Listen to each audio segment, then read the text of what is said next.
Sir আপুনি মোক কওক যে আমাৰ এই যেটো সমস্যা বিশেষকৈ বানপানীৰ সমস্যা যদি আমি কওঁ যে আমাৰ ইয়াত যিসকল বহি আছে বা আমাৰ টিভিৰ সন্মুখত যিসকল বহি আছে সকলোৱে এই সমস্যাটো আমি ভুক্তভোগী 1954 পৰা আমি যদি ডাঙৰ ডাঙৰ বানপানীবোৰ চাওঁ আমি 1954 পৰা ষ্টাৰ্ট হৈছিল আৰু 2024 লৈকে আমি এই সমস্যাটো আমি ভুগিয়ে আছো আৰু যদি মই ডেটা এটা আপোনাৰ সন্মুখত মই দাঙি ধৰিব খুজিম যে লাষ্ট মই 1954 লৈকে নেযাওঁ মই 2016 পৰা যদি আহোঁ মই 2064 টু 2024 মই তাত আমি দেখিম যে আমাৰ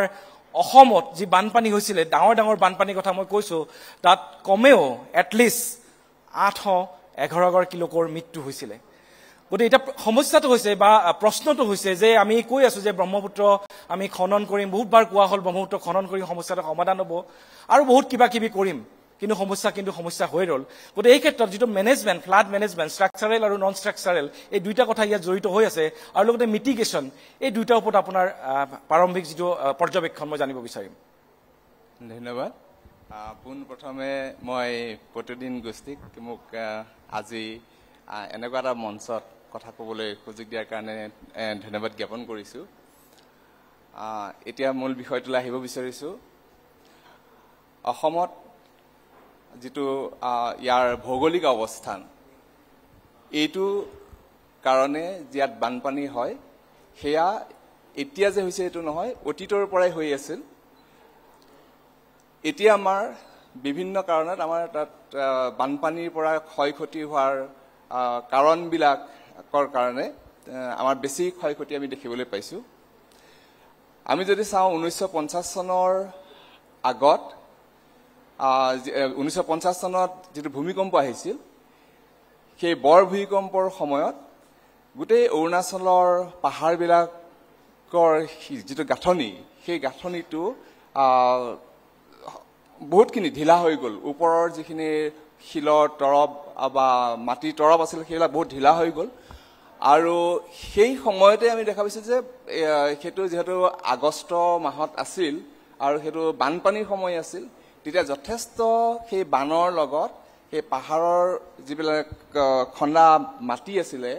সেইবিলাক উটি ভাহি আহি পেলাই ব্ৰহ্মপুত্ৰৰ মাজত সোমাই গ'ল আৰু ব্ৰহ্মপুত্ৰ তেতিয়াই আমি দেখিছো যে কেবা মিটাৰো লৈকে মানে বাম হৈ পৰিল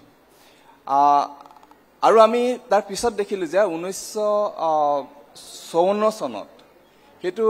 সময়ত গোটেই অসমত এটা বহুত ডাঙৰ বানপানী আহিছিল আৰু অকল অসমেই নহয় হেতু সময়ত আমি বিহাৰ পশ্চিম বংগ আৰু উত্তৰ প্ৰদেশতো সেই সময়ত বানৰ যথেষ্ট প্ৰভাৱ পৰিছিল আৰু সেই কাৰণে ৰাষ্ট্ৰীয় বাৰ আয়োগ বনাই তেতিয়াহলে এই বান নিয়ন্ত্ৰণৰ ব্যৱস্থাটো কেনেকৈ কৰিব পাৰি তাৰ এটা ব্যৱস্থাৰ কাৰণে আগবাঢ়িছিল আৰু তাতে কেটামান মানে তিনিটা ভাগত সেই বান নিয়ন্ত্ৰণ পৰিকল্পনাটো কেনেকৈ কৰিব ঠিক কৰিছিলে এটা কৰিছিলে যে ইমিডিয়েট মানে বানপানী হোৱাৰ লগে লগে কি কৰিব আৰু এটা শৰ্টকালীন মানে শৰ্ট টাৰ্ম মেজাৰ আৰু এটা মানে দীৰ্ঘকালীন ব্যৱস্থা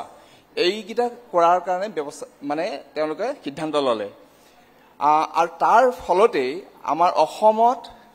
প্ৰথম হেৰি হিচাপে আহিলে যে মাথাউৰি বনোৱা যে মাথাউৰিৰ দ্বাৰা আমাৰ যিবিলাক বিশেষকৈ যিবিলাক ইম্পৰ্টেণ্ট আমাৰ নগৰ চহৰ আছিলে সেইবিলাকত যাতে বানপানীৰে পৰা আমি সেইবিলাকক অলপমান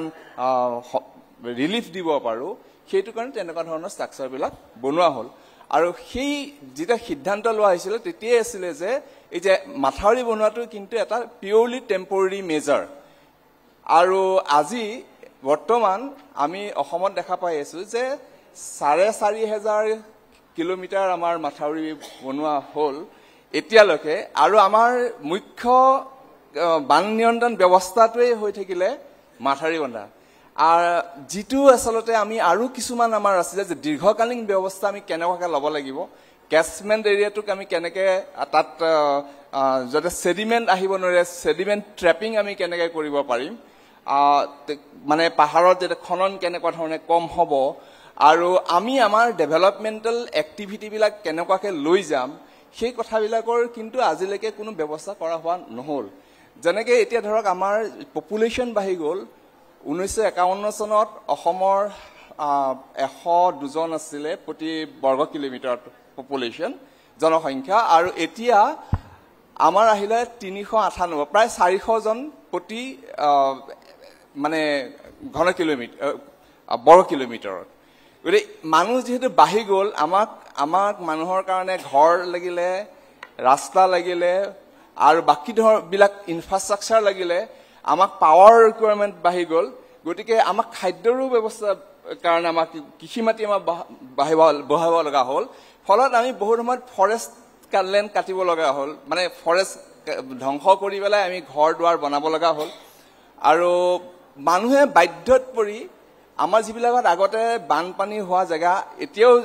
যেনেকৈ বানপানী হয় আগতেও তেনেকুৱা বানপানী হৈ আছিলে, কিন্তু সেইটো সময়ত তাতে মানুহৰ বসতি নাছিলে। কিন্তু এতিয়া মানুহৰ কোনো অল্টাৰনেটিভ উপায় নাই, গতিকে সেই জেগাবিলাকতে গৈ পেলাই এতিয়া বসতি কৰিব ল'লে। ফলত